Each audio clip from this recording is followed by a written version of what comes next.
Bonjour, frères et sœurs en Christ, les messagers du Christ, serviteurs éternels, vous retrouvent. Le frère Sari, évangéliste, conférencier, et la prophétesse Marie Bénie vous présentent une nouvelle séance d'évangélisation. Comme vous le savez, nous, par la mission que nous avons reçue, nous avons un ministère de renforcement de la foi et nous traitons des questions doctrinales fondamentalement. Et donc aujourd'hui, nous allons voir un des aspects les plus fondamentaux du ministère du Christ. Vous savez que le ministère de Jésus de Nazareth, notre Seigneur, est marqué par des faits très importants, notamment c'est un ministère d'enseignement. Et dans l'enseignement, les paraboles vont prendre une grande partie. C'est un ministère de prédication, c'est un ministère de guérison, c'est un ministère de conversion et d'exorcisme. Et vous savez que Jésus, on peut le dire, est le premier exorciste au monde, puisque c'est lui qui chasse les démons, le corps est guéri, etc. Donc aujourd'hui, nous allons donc mettre un accent particulier sur l'enseignement du Christ. La popularité des paraboles n'est plus à démontrer, tous les chrétiens le savent, le bon samaritain, le semeur et la sémence, l'ivraie du bon gré, etc. Donc, ils ont une popularité séculaire. C'est pour ça que c'est avec plaisir que nous allons débattre, vous présenter en quoi ils consistent.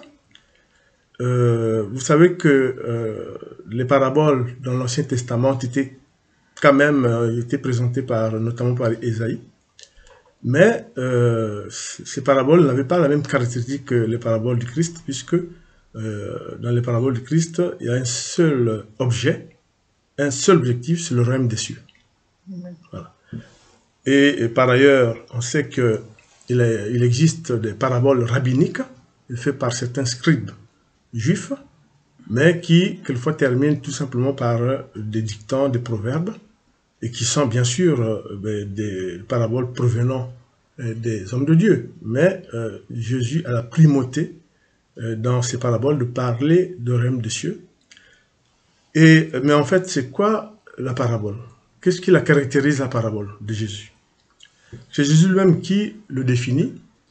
La parabole est essentiellement un récit imaginé par le Christ lui-même, mais qui a une caractéristique, c'est qu'il est toujours, dans la grande majorité des cas, comparatif. A se compare à B, C se compare à D, etc. Donc, c'est un récit qui a de nature comparative et qui signifie que les conclusions aboutissent à un enseignement et qui devrait aboutir à faire en sorte que les hommes changent d'attitude ou alors confortent leur attitude vis-à-vis de Dieu, vis-à-vis de la foi. Amen. Les paraboles, Jésus le disait, ce n'est pas une simple leçon de morale. C'est quelque chose qui relève de la profondeur de la foi, puisque les paraboles ont à la fois une mission théologique, christologique, puisqu'elles relèvent du Christ. Et on s'attend à ce que, dans les paraboles, on puisse avoir des directives, des enseignements du Christ, comme on le verra par exemple dans le riche et Lazare et le mauvais riche, etc. Le publicain et le pharisien, etc. Alors souvent, on nous pose la question, mais est-ce que les paraboles ont un ordre précis? Non, Jésus ne les a pas classifiées. On ne classifie pas les paraboles, n'ont pas d'ordre précis. Par contre, comme nous allons voir tout à l'heure, il existe une parabole qui est, on peut dire, qui est le primum movens, ou une parabole premium, c'est-à-dire que c'est une parabole qui met en action le Christ lui-même. C'est évidemment la parabole du semeur. Je disais qu'il existait des paraboles dans l'Ancien Testament, notamment Ézéchiel qui en avait. Souvenez-vous de la parabole de la marmite rouillée. Salomon aussi en avait plusieurs, mais en règle générale, c'est des proverbes. Des proverbes que Salomon avait rédigés et qui apparaissent comme ça, mais qui ne sont pas, proprement parler, des paraboles. Dans les paraboles, on peut dire que c'est l'un des points clés de l'enseignement du Christ, avec les prêches dans les synagogues, etc. Que pouvons-nous dire, en fait, par rapport à, justement, l'importance des paraboles? Ben, les paraboles nous démontrent le mystère de Dieu, la puissance de Dieu et l'amour de Dieu pour son peuple. Puisque, comme je vous disais, l'objet principal des paraboles, c'est le royaume des cieux. C'est-à-dire comment nous devons faire attention pour résister aux embûches du démon, faire attention pour nous égarer de telle sorte qu'on perd le droit chemin, faire attention de telle sorte que, au lieu d'attirer vers nous de nouvelles âmes pour la conversion, on les éloigne. Donc, on appauvrit tout le troupeau de Dieu. Et le berger voit sa population de brebis diminuer du fait que nous avons des attitudes de largesse. Nous avons, par exemple, je donne un exemple, les gens disent, je lis la Bible. Mais il ne suffit pas de lire un extrait de Bible pour dire c'est la parole de Dieu. Ça ne suffit pas, dit Jésus. Vous lisez un extrait de Bible, vous l'intériorisez, vous le méditez, et c'est justement la parabole de l'ivraie et du bon grain. C'est-à-dire qu'il ne faut pas seulement dire parole du Seigneur, basta, non. Vous lisez l'extrait de Bible, oui, alors, mais est-ce que vous l'avez intériorisé? Est-ce que vous avez réfléchi? Quel est l'enseignement que vous tirez de ce que vous venez de lire? C'est ça. Et c'est pour ça que nous lançons un appel à tous les chrétiens que nous sommes de vraiment intérioriser tous les extraits bibliques que nous lisons, les méditer et voir ce qui est possible de faire, quel est le message, afin de ne pas s'égarer. Hein? Donc, souvenez-vous, c'est très, très, très important. Voilà. Et ensuite, on verra aussi que ces paraboles que Jésus crée tirent aussi leur originalité de l'expérience de la vie humaine. Même si il y a des paraboles qui sont des paraboles créées par Jésus, qui n'ont rien à voir avec l'expérience humaine, notamment quand on verra, quand il parle du monde de l'au-delà. Là, c'est vraiment une parabole très forte où Jésus nous renseigne de comment est l'au-delà. Et c'est très fort. C'est très très fort parce que nous, chrétiens, évidemment, nous croyons en tout ça. Et voir Jésus nous donner les bases de la connaissance de ce qui est de l'au-delà, qu'est-ce qui arrive après la mort, etc. Franchement, c'est avec ferveur que nous lisons ce genre de texte, et c'est avec ferveur que nous suivons le Christ. Donc, souvenez-vous, donc, comme on l'a dit. Par contre, les paraboles ont aussi une caractéristique, on les retrouve que dans les évangiles synoptiques. Vous ne le trouvez pas dans Saint Jean, parce que Saint Jean, c'était un évangile doctrinal. Donc, vous le trouvez dans Matthieu, Marc et Luc. On a dit que c'est une forme d'enseignement qui inclut bien sûr la comparaison, mais attention, c'est des exemples inventés par le Christ seul sur la vie humaine. Donc, seul lui connaît, il est Dieu. Qu'est-ce qu'il faut enseigner aux personnes, surtout aux chrétiens, pour qu'ils gardent la foi, pour qu'ils ne s'égarent pas, parce que le malin, lui, il est aux aguets.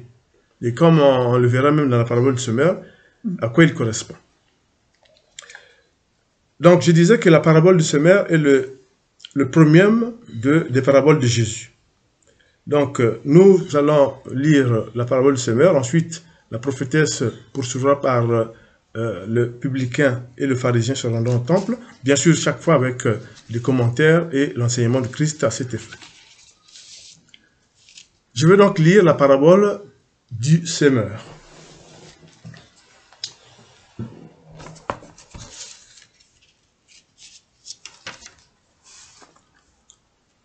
Parole du Seigneur, évangile selon Saint Luc. Non, pardon. Évangile selon Saint Marc. Il leur enseignait beaucoup de choses en paraboles et il leur disait dans son enseignement, écoutez, voici que le semeur est parti pour semer. Et il advint, comme il semait, qu'une partie du grain est tombée au bord du chemin, et les oiseaux sont venus et ont tout mangé. Une autre est tombée sur le terrain rocheux, où elle n'avait pas beaucoup de terre, et aussitôt elle a levé, parce qu'elle n'avait pas de profondeur de terre. Et lorsque le soleil s'est levé, elle a été brûlée, et faute de racines, s'est desséchée. Une autre est tombée dans les épines, et les épines ont monté et l'ont étouffée, et elle n'a pas donné de fruits. D'autres sont tombés dans la bonne terre, ils ont donné du fruit, et en montant et en se développant, et ils ont produit l'un 30, l'autre 60, l'autre 100. Et il disait, entende qui a des oreilles pour entendre. Parole du Seigneur. Amen. Donc, évangile de Saint Marc 4, chapitre 2 à 9. Et comme vous venez de le voir, ben, c'est la parabole premium du Christ. Et d'après vous, qui est le semeur? Ben, le semeur, c'est le Christ. Et les différentes terres, c'est qui? C'est nous, les auditeurs.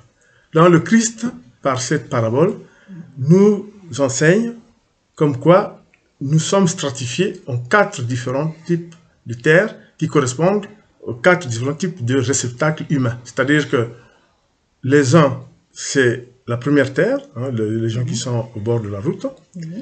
Ben, évidemment, si il n'y a pas assez de terre, s'il n'y a pas assez de profondeur, ben, la parole de Dieu s'étiole, vous l'entendez, mais vous ne le pratiquez pas, et évidemment, vous perdez la route et vous perdez l'espérance chrétienne. Amen. Mais quand justement à la deuxième, où nous avons le terrain rocailleux, mais vous savez très bien que c'est le diable qui, embusqué, essaie effectivement de vous divertir. Essaie de faire en sorte que vous n'entendiez pas la parole de Dieu.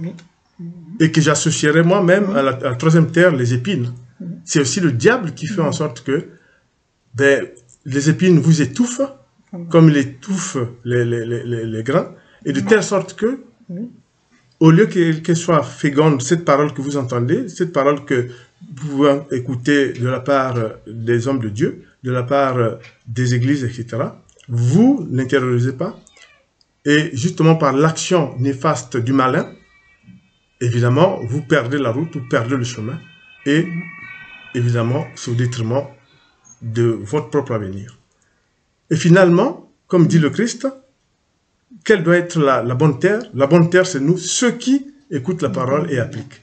Donc, frères et sœurs en Christ, écoutez la bonne parole et appliquez-la. Ne vous laissez pas distraire.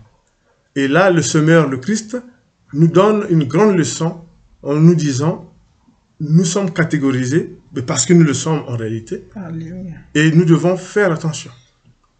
Le démon est aux aguets.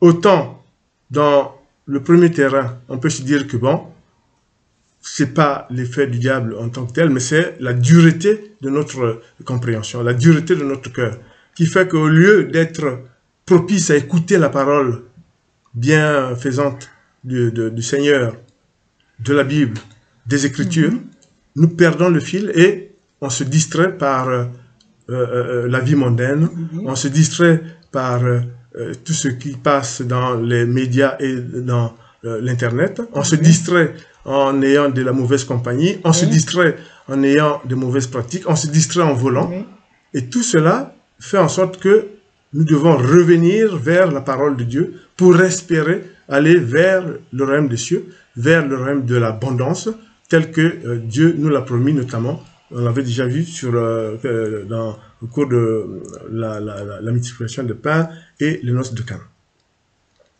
C'est une parabole emblématique du Seigneur. Le Seigneur lui-même est l'acteur principal de la dite parabole. Donc il y a, au temps d'auditeur, qu'il y a effectivement de différents types de terrain. La bonne terre, comme j'insistais, c'est nous. Mais nous, ça veut dire quoi? C'est ceux qui entendent la parole et la pratiquent.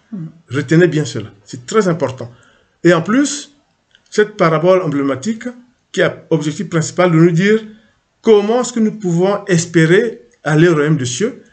Et en plus, c'est la première parabole de Christ puisque c'est au début de son ministère d'enseignement. Donc le Christ est lui-même acteur.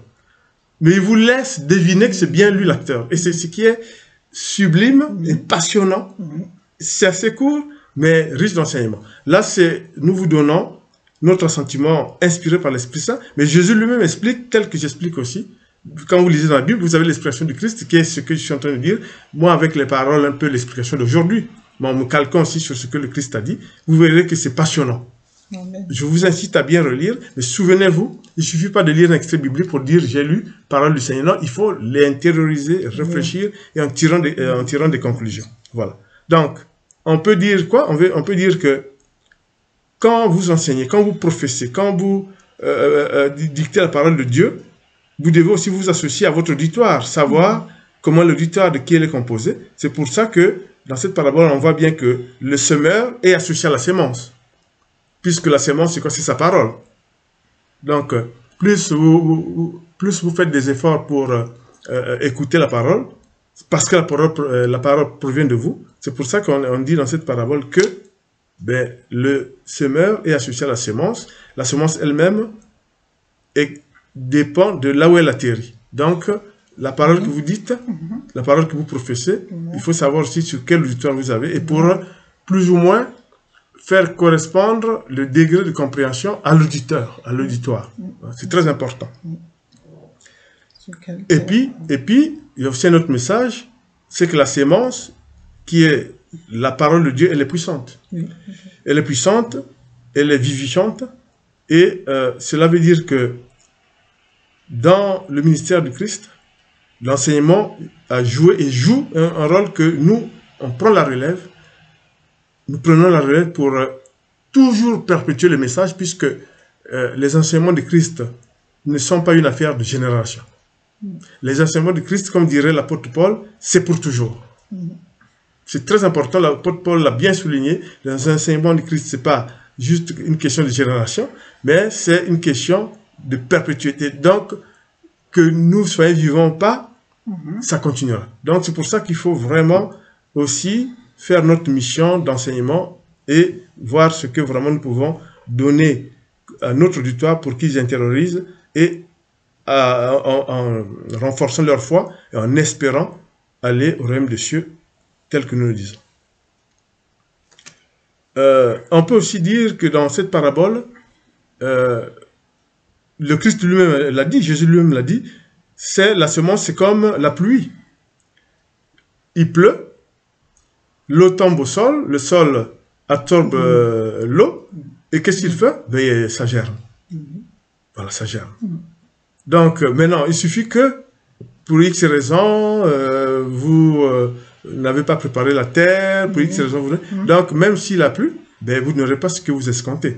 Donc, faisons vraiment très attention pour percevoir le message de cette parabole du Seigneur. Il faut proclamer la parole de Dieu, quel que soit le profil des auditeurs, des auditeurs, mais en sachant toujours faire la part des choses pour adapter votre message en fonction quand même du type d'auditeur. Si vous avez des chrétiens, bon, ça passe très bien, puisque bon, mais si vous avez des païens qu'il faut convertir, il faut vraiment aussi adapter votre message afin que les brebis soient de plus en plus nombreux. Dans cette parabole aussi, Jésus met en exergue aussi la difficulté qu'il y a d'enseigner. Vous allez me dire, mais frère Sari, pourquoi la parabole, c'est pas dit qu'il a eu des difficultés d'enseigner? Mais c'est simple, la parabole est toujours un message caché et comparatif. Là, on a vu différentes terres, c'est la comparaison. Mais, pourquoi est-ce que je dis que la mission est difficile?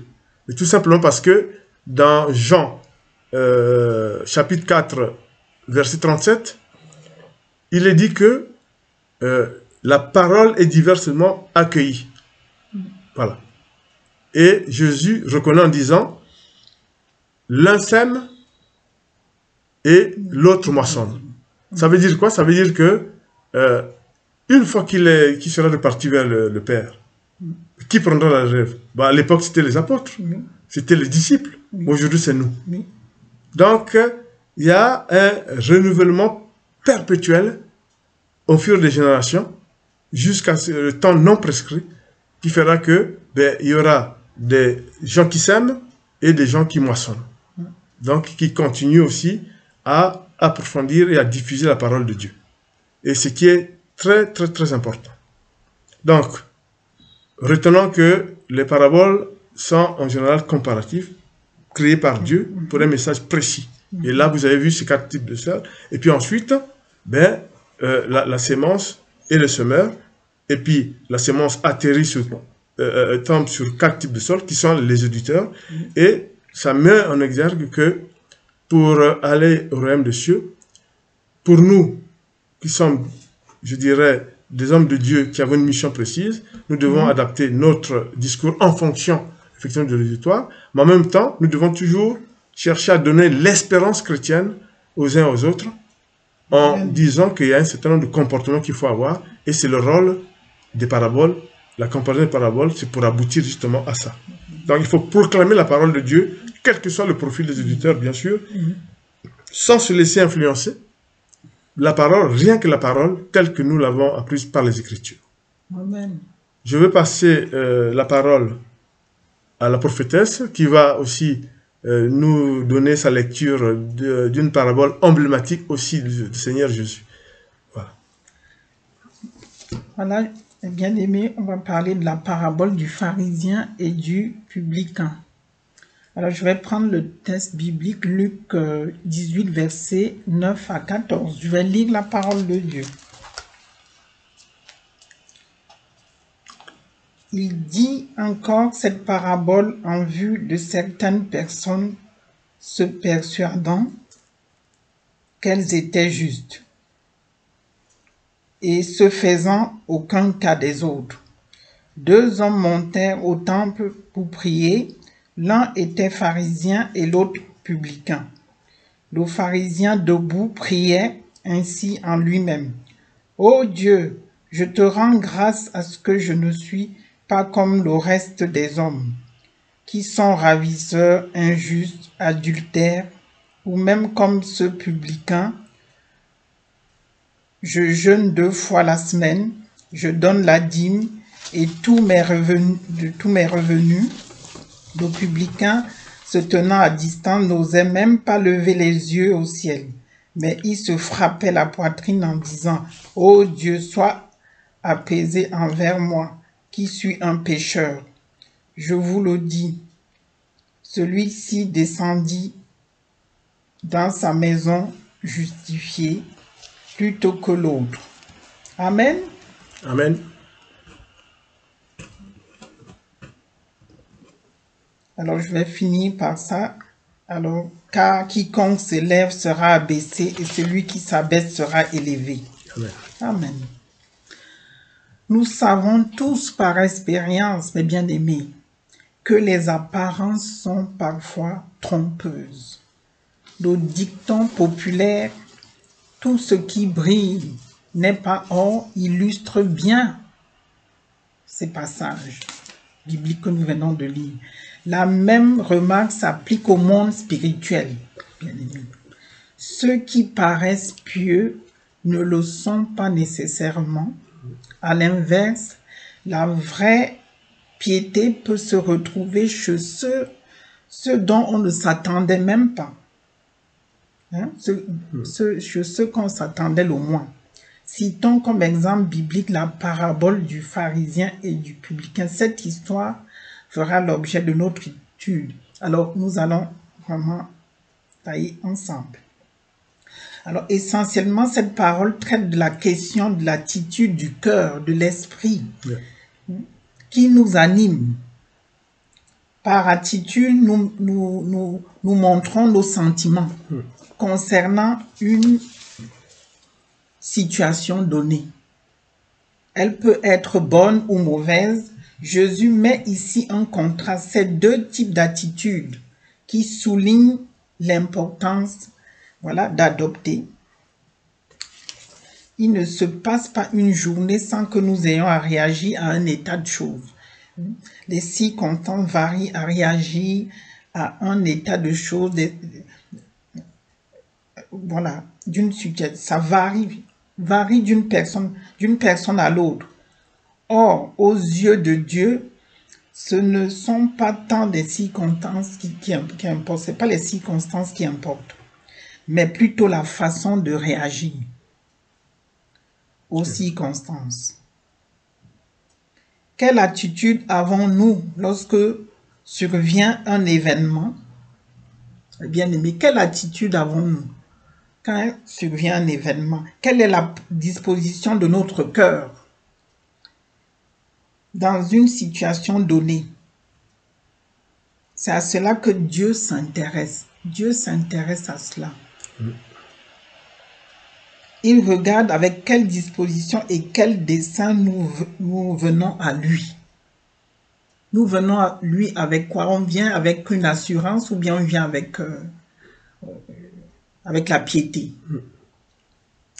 Et ce passage décrit l'attitude du cœur que Dieu dessine, retrouve en nous. Alors c'est ce passage biblique, mes bien-aimés. Alors faisons attention comment on se présente devant Dieu, comment on présente les choses. Voilà. Et voilà l'orgueil du pharisien. Voilà, tout à fait. Dans sa prière, il a un sentiment de supériorité, en partie fondé sur sa scrupuleuse participation de pratiques des pratiques religieuses, la participation que lui l'estime aux pratiques religieuses juives. Il en mentionne deux, le jeûne et le paiement de ses dîmes. Sa régionalité semble avoir au contraire érigé un mur. Voilà. Il y a un mur séparant, le séparant de son prochain, parce qu'il est trop sûr de lui. Il dit qu'il jeûne deux fois par semaine, il paye la dîme et tout. Et puis, alors que l'autre, par contre, se tient la poitrine, s'agenouille, parce qu'on va quand même au temple de Dieu, on va demander pardon. Donc, et Jésus insiste sur le fait que l'humilité, quand vous venez quand même demander à Dieu, il faut être humble. Vous ne vous présentez pas en disant moi je, et que donc c'est moi qui de fils doit être. Non. Voilà, ça c'est très important. Et l'empêchant d'avoir de la compassion envers qui que ce soit, il n'a pas de compassion envers qui que ce soit. Le publicain, son attitude est radicalement différente. À l'inverse du pharisien. Il connaissait la gravité de ses péchés. C'est avec une mauvaise conscience qu'il s'est rendu au temple pour demander pardon, pour s'agenouiller, pour dire à Dieu, je suis pécheur, je suis pas tout à saint, fait, je suis pas saint. Voilà, tout à fait. Et ça, c'est aussi une parabole emblématique, comparatif, comme je venais de dire, dans les paraboles du Seigneur, il y a toujours la comparaison. Mais quel est le message? C'est comme a dit la prophétesse. Mais encore un message subliminal, c'est que rien n'est gagné d'avance. Le chemin vers le royaume des cieux n'est pas gagné d'avance. Il ne faut pas penser que, moi je, l'autre non, donc c'est moi qui vais passer. C'est pas comme ça. Et Jésus là donne une leçon de morale qui est pertinente. Voilà. Et là, je conclus en disant qu'il avait un sentiment, c'est un sentiment illusoire. Un faux sentiment d'assurance fait croire à l'individu qu'il ira au ciel, que tout est bon, alors que la vérité c'est tout autre. C'était le cas du pharisien. Alors je crois que chacun de nous est coupable d'avoir entretenu au moins à quelques occasions des pensées de ce genre. Exactement. Et il y a ici une mise en garde. L'assurance d'être sauvé ne mène pas nécessairement au salut. C'est ça, tout à fait. Amen. Amen. Bien aimé, c'est cela qui... Voilà. C'est ce que tout le monde doit vraiment, mais bien aimé, faisons attention. On n'est sûr de rien. Tout à fait. Voilà, on doit rester humble, on doit demander pardon pour nos péchés, pour nos iniquités, pour tout ce qu'on fait qui n'honore pas Dieu. Voilà. Parce qu'on n'est pas des saints. Et justement, pour prendre la main aussi, après la prophétesse, je disais que les paraboles du Christ sont toujours des récits imaginatifs, comparatifs, mais qui permettent d'enseigner la parole de Dieu, qui permettent de façonner, je dirais, les comportements et les attitudes des chrétiens, de conversion des païens, pour vraiment mériter le royaume de Dieu. Donc nous allons lire une nouvelle parabole, une autre parabole, qui est aussi des plus importantes, évidemment, du Seigneur, Et c'est la parabole de l'ivraie. Il se trouve dans le livre, dans l'évangile selon saint Matthieu. Donc, chapitre 13, verset 24 à 30. Il leur proposa une autre parabole. Il en va du royaume des cieux comme d'un homme qui a semé du bon grain dans son champ. Or, pendant que les gens dormaient, son ennemi est venu, il a semé à son tour de l'ivraie au beau milieu du blé, et il s'en est allé. Quand le blé est monté en herbe, puis en épi, alors l'ivraie est apparue aussi. S'approchant, les serviteurs du propriétaire lui dirent, « Maître, n'est-ce pas du bon grain que tu as semé dans ton champ? D'où vient donc qu'il s'y trouve de l'ivraie? » Il leur dit, « C'est quelque ennemi qui a fait cela. » Les serviteurs lui disent, « Veux-tu donc que nous allons la ramasser? » Non, dit-il, vous risqueriez, en ramassant l'ivraie, d'arracher en même temps le blé. Laissez l'un et l'autre croître ensemble jusqu'à la moisson.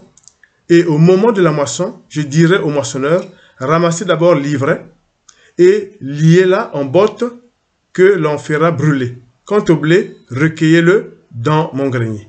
Amen. Amen. Voilà encore un enseignement de Christ, un enseignement magistral, en fait, c'est sur la zizanie. Qu'est-ce que c'est que la zizanie? La zizanie, c'est la fourberie. C'est-à-dire, vous avez quelqu'un qui vous paraît bien, qui vous sourit, et puis qui est fourbe, qui, à la moindre occasion, vous sème le trouble. Voilà un agriculteur qui a son champ, sème son blé, il va dormir, et pendant la nuit, arrive. Et là, Jésus, vous avez bien vu, c'est les paraboles. Imaginez, il ne cite pas quelqu'un, il ne cite pas le nom. Il dit quelqu'un vient et il sème l'ivraie. Or, l'ivraie, c'est toxique, c'est l'herbe toxique, rendant une difficulté particulière. Premièrement, ça peut gêner effectivement que le blé puisse croître. Bon, heureusement que l'agriculteur a dit à ses serviteurs, laissez, pour l'instant comme ça, laissez que les deux puissent croître. C'est au moment où on va faire la moisson qu'on prendra d'abord l'ivraie et ensuite on pourra effectivement prendre le blé. Donc, qu'est-ce que ça veut dire? Ça veut dire que Dieu met en évidence la zizanie. La zizanie, c'est quoi? C'est l'action du diable. C'est l'action de tous ceux qui sont fidèles au diable.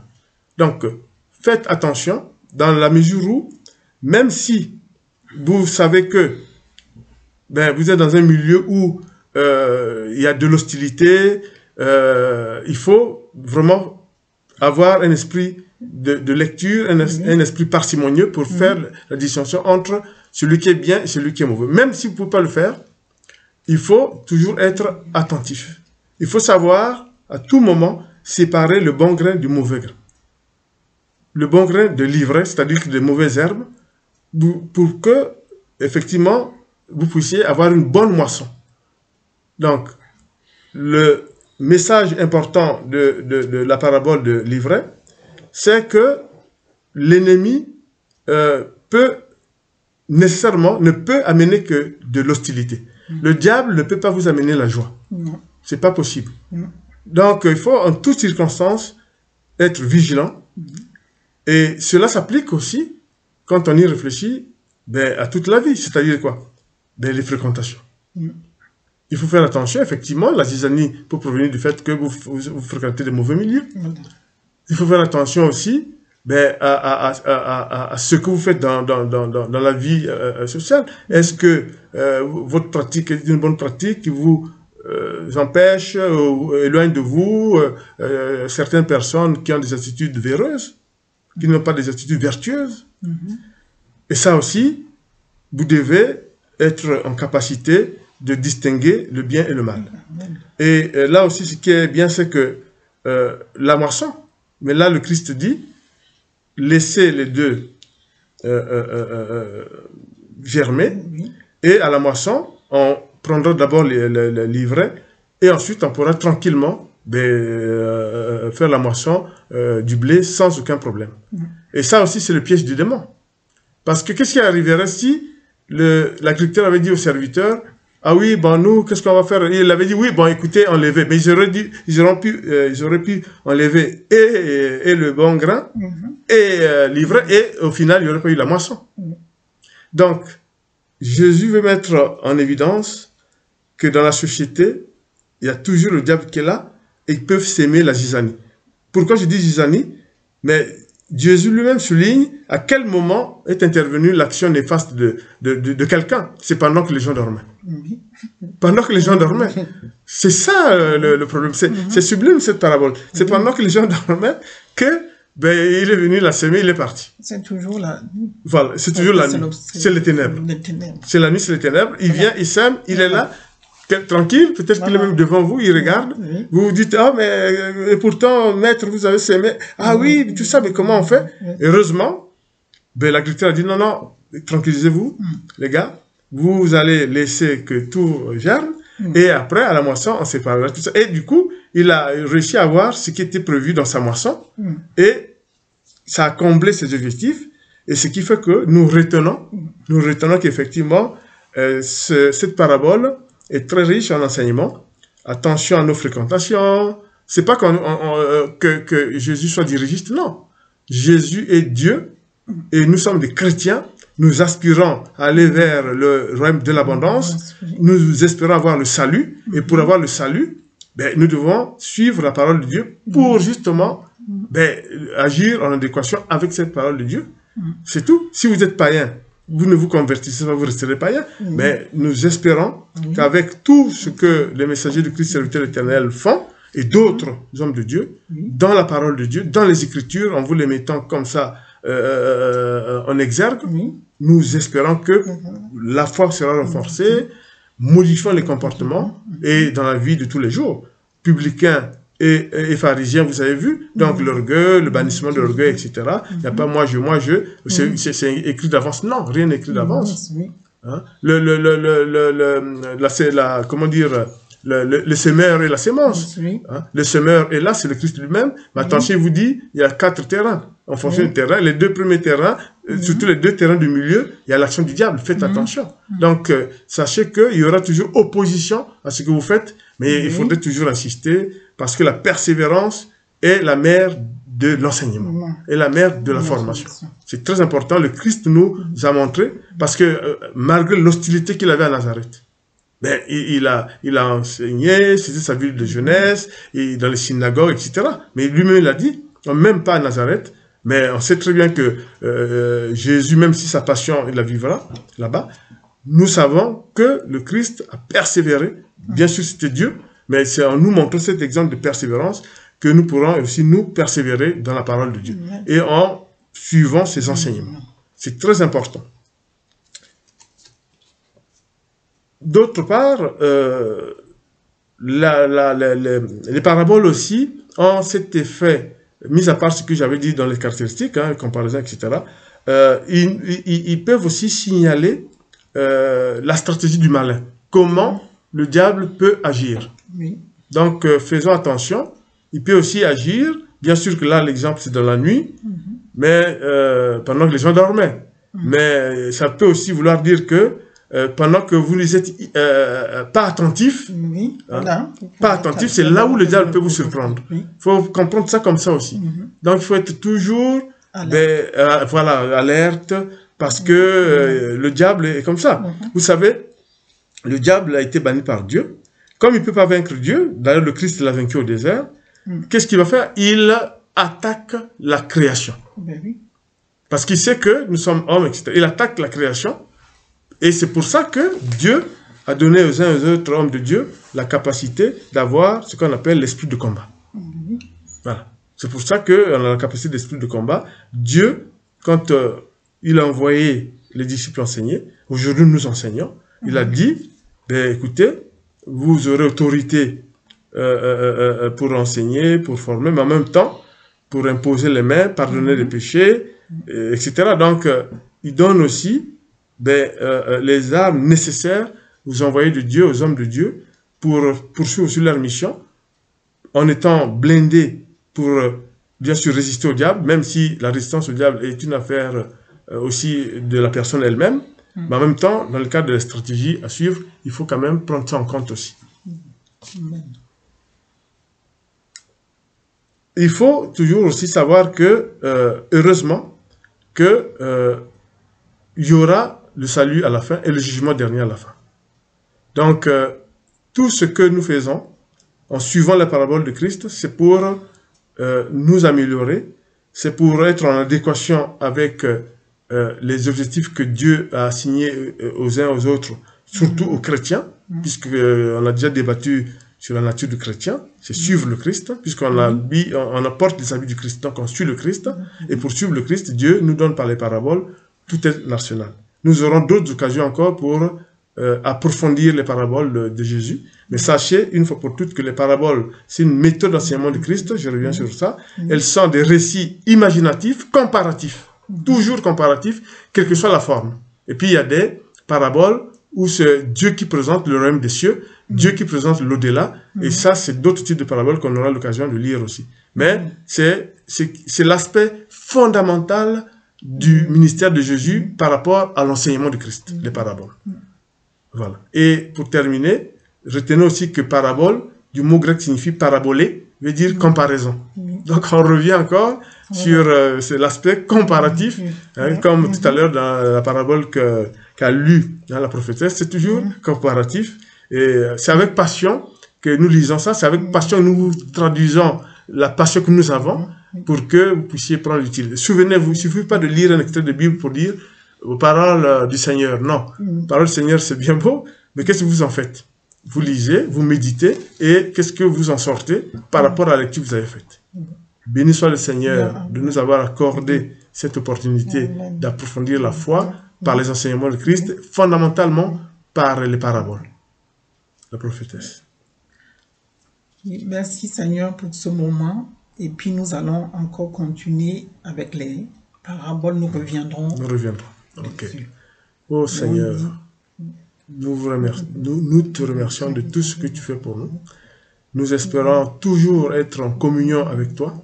Donne-nous la force de persister à enseigner, de persister à utiliser tous les voies et moyens, toutes les voies et moyens pour pouvoir être à la hauteur de la tâche qui nous incombe. Et Seigneur, nous ne lésinerons pas sur les moyens, sur le temps pour être conforme à notre ministère, le ministère que tu as bien voulu créer, le ministère de renforcement de la foi et le ministère de la femme. Béni soit le Seigneur en toute éternité. Amen. À la prochaine.